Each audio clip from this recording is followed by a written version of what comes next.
Triple M, Robbie and Carly this morning. We have the awesome Dave on the line with us now from Married at First Sight. Dave, Yo, how are you, buddy? Good morning, Robbie. Good morning, Carly. How are you? We're doing well. How are you doing, Dave? Because I feel like you're in it at the moment. You're at the centre of the drama, and you're not the bloke I ever thought I would say that to. Hey, I never thought I'd find myself here either, but you know, when you got to back your wife in like Jamie, you just go for it. Absolutely. Speaking of Jamie, we spoke to her yesterday, and I'm not going to lie, I was feeling a little uneasy because I asked her if you said I love you back when she revealed at the couples retreat that she had said I love you to her. Please tell me you said it back, Dave, not to put you on the spot.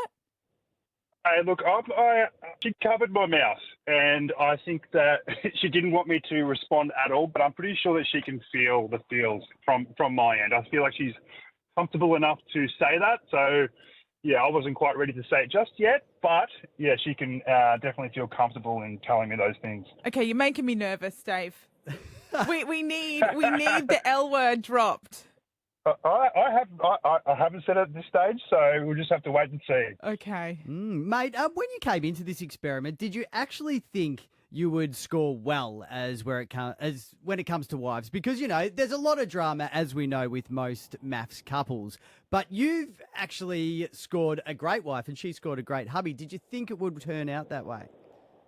I fell into this experiment head first. You know, I wanted to really be open in myself, and I feel like that Jamie did the same thing. And when you have two people like that, it just works. I feel like, you know, none of us were out to hurt each other. We weren't trying to have an agenda. We were just open and honest with each other. And that was the key, like 100%. It's actually so refreshing to see how healthy your relationship has been on the show, especially considering sometimes you are put in situations that don't always encourage that. But let's talk about the Paul situation for half a second, because I actually commend you for being one of the few blokes that called his behaviour out. And I know you guys are friends, but I think it's important for men to call other men out. We have seen in the couples retreat that he has barely spoken a word. Were you shocked to see him stay on the show?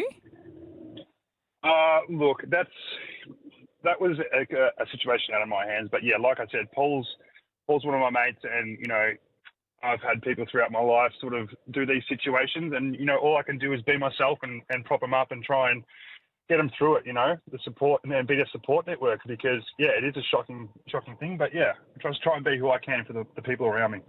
Were you surprised at the amount of bad behaviour that you did actually have to call out throughout the show? Because yourself and Jeff really sort of having to go hard on people, Billy as well when he was there. Mate, do you get sick of it? Do you go, sometimes I've had enough of actually calling people out? Mate, sitting back now and watching it all unfold, I'm just like, wowee, bloody hell, like wowee. Like it's sort of all adds up into these little episodes now, and you're like, Jesus, I was there for all that. One question that keeps coming up about you, Dave, and I'm just going to put it to you because the internet seems to be confused, is you seem like a very healthy guy, someone that is ready for a relationship, someone that has really worked on themselves. Why were you still single before the experiment? Look, I got sort of in the headspace of going onto this show, and I feel like even leading up to it, I did a lot of work on myself. So I wasn't ready earlier on in the casting. I sort of really knuckled down and did my work, and I feel like I commend myself so much with like getting ready and being able to be available for someone like Jamie. So yeah. So when you say you weren't ready, is that like from a commitment situation, or were you not healed from a past relationship? No, I feel like you have to be very, very comfortable with yourself, and you know, if you're not going to bring value to somebody, what's the point of being in a relationship? And I feel like working on yourself is the key to being comfortable with yourself. And yeah, I wasn't going to jump into this experiment without being completely ready. What are the key things to working on yourself, mate? I think it's just a good headspace. I think doing the things that you enjoy and figuring out, you know, being fine with being alone is one of my main things. So before coming into the experiment, I wanted to make sure that I could be my 100% 100% myself for somebody. So, you know, you got to take that into consideration if you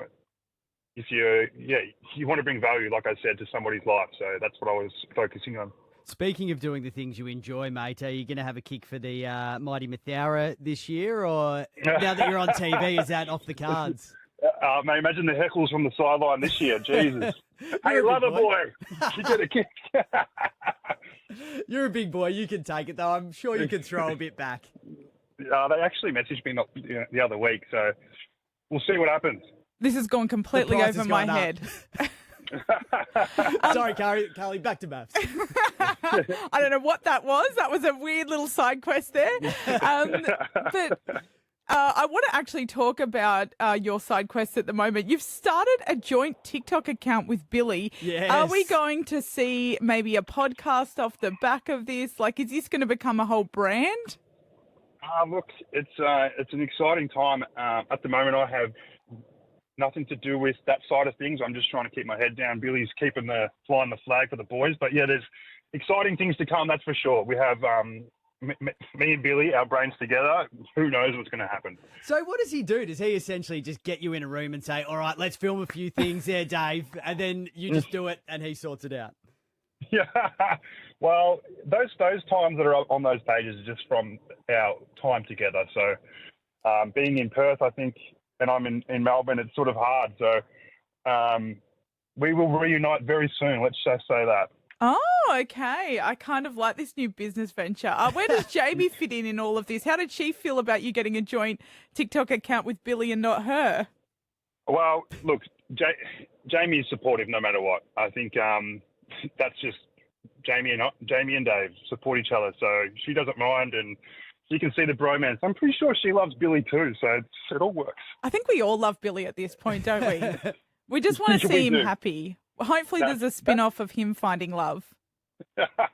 Give him another show. The Bachelor, there you go. Absolutely, absolutely. Will Jamie and Lauren do a TikTok account together? Yeah, let's hope for that one, eh? Thank you very much, guys. I appreciate it. He might even be playing down for Mathara. Maybe coaching. Yeah. Cut up the oranges, Dad. Well, Dave, you are just such a breath of fresh air on our TV screens. I feel like not only have you shown what a healthy relationship can be, but you've made us all believe in love again. So don't you stuff this up, okay, Dave? I will not let you guys down. That's good to hear. Even if it just turns out being a bromance between you and Billy. There's a lot more to the story than that. Don't worry. Hello. Oh, Dave, thank you very much for coming on the show, mate. Really appreciate it, and all the best. Thank you very much, guys. It was a pleasure.